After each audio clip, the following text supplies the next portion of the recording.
The BRVM market recorded some gains in the previous trading session. Joining us now from Abidjan to give us an update on that market is Stephanie Simon, Head of Capital Markets at SGI Hudson and Co. Stephanie, thank you very much for joining us. Let's talk a bit about the liquidity in that market right now, because it's a common challenge for many frontier markets, especially in Africa. Do you think that that is improving in the BRVM right now? Because clearly when there's more liquidity, foreign investors are more attracted to the market. Hi, I'm so sorry. I couldn't hear properly your question. Can you repeat? I want to hear about liquidity in the BRVM. Would you say that that is improving? Because clearly if it improves, we're going to see a lot more foreign investor interest.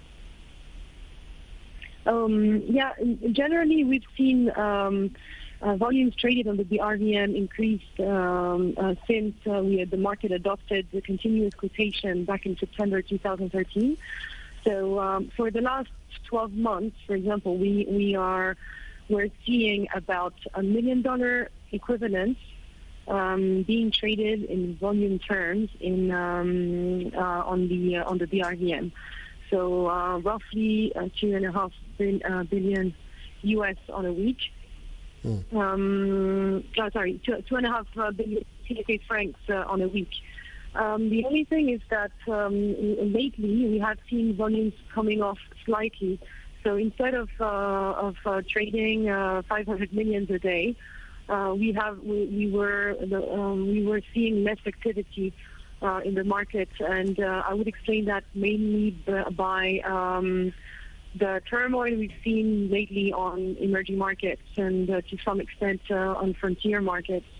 On the back of the Fed announcing that they were going to end QE, etc. Right. Let's talk about, Stephanie, if we can hear your thoughts about the impact of the fall in commodity prices on the stock market, and which stocks in particular are feeling the brunt of that? Yeah, so I would say that the sector that's been the most affected by falling commodities prices are the agri shares sector. So SAPH and Ponzi have been really affected by like a massive drop in rubber price in the international market. SAPH actually published their results for the first semester a couple of weeks back, and they showed sales were down by 38%. So on the back of a 31% decrease in the selling price in rubber, and also sales numbers down by 12%. So there. Okay, let's as a result, the net income was down 135%. Okay, so clearly there's been some pressure on that stock. Okay, let's talk a bit about, let's move away from equities for a little bit and talk about the debt markets, because what I'm hearing now is that Senegal is looking to raise some funds from the markets. There's a 7-year bond, and they're probably going to issue at 6.5. Can you just talk us through that offering? Yeah, the state of Senegal is issuing a 7-year bond at an interest rate of 6.5%.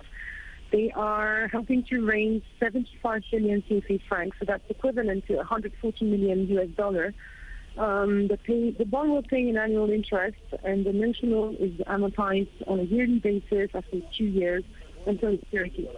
The rating of State of Senegal is B+ by S&P with a stable outlook, and B1 by Moody's with a stable outlook.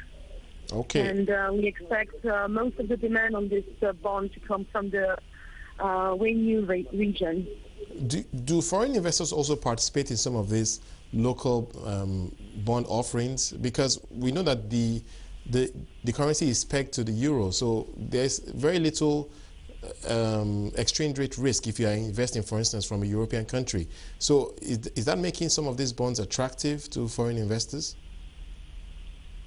Sorry, can you repeat the question? Are foreign investors getting attracted at all to the local bonds issued by countries in the BRVM? So you mentioned Senegal, they're issuing at 6.5%.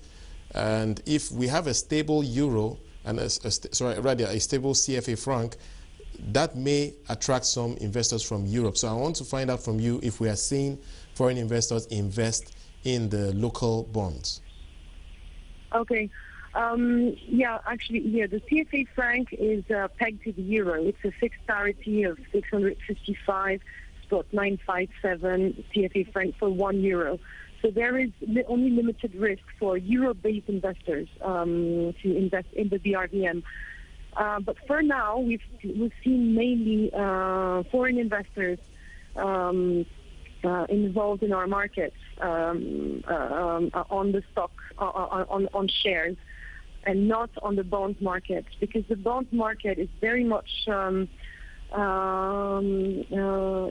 it's a lot of the players on the bond market are local players who are very much buy and hold. So the liquidity is not attractive enough for foreign investors who want to be able to find bonds. Actually, the liquidity in the secondary market is very small. It's still that liquidity issue. Thank you very much, Stephanie Simon, Head of Capital Markets at SGI Hudson